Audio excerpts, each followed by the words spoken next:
Magandang araw po sa ating lahat mga kabalita. Welcome po sa ating channel. Isa na naman pong episode ang ating ibabahagi po sa inyo lahat ng mga kaibigan. Ito po ay isang subwoofer, kung tawagin po natin. Bluetooth na po ito. At ang unit na ito ay usong-uso, mga kaibigan sa ngayon. At ayon sa ating bubuwit, mga kaibigan, ito daw po ay ayaw tumunog, Siyempre sa pag-test po natin ay napansin ko na nagbiblink ang ating LED indicator, mga kaibigan. Ibig sabihin, pagka ganon ay unstable, ang ating power supply. Talagang hindi po tutunog ang ating unit na ito. Ayan, sama-sama po natin saksihan kung ano po ang makukuha natin na sira sa isang speaker na ito, mga kaibigan, upang kahit paano ay magkaroon po tayo ng ideya sa ating mga audio system sa ating mga bahay, mga kaibigan. Alright.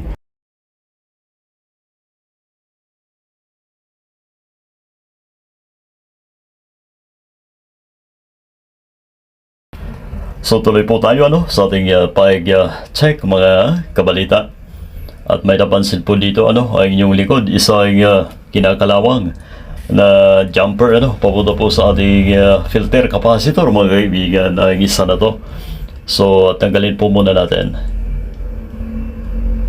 Ayan, confirm mga kaibigan.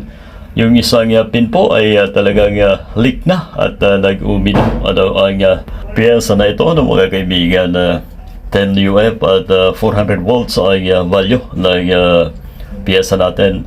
Siyempre, kakabit po muna natin bago po tayo magpatuloy, bago po tayo mag-proceed sa iba pa part ng ating board na ito. And then, test muna natin upang malaman natin baka sakali na tumunog na po at maging stable na po ang ating power supply, mga kaibigan.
Ano po yung relasyon namin? So ayan na po kaibigan, yung lamang po ay nakuha po natin na sira at ayan, napatunog na po natin. Maraming salamat sa inyong panonood at pakilike naman ang ating video na ito. Maraming salamat po at pagpalain po tayo ng poong may kapal.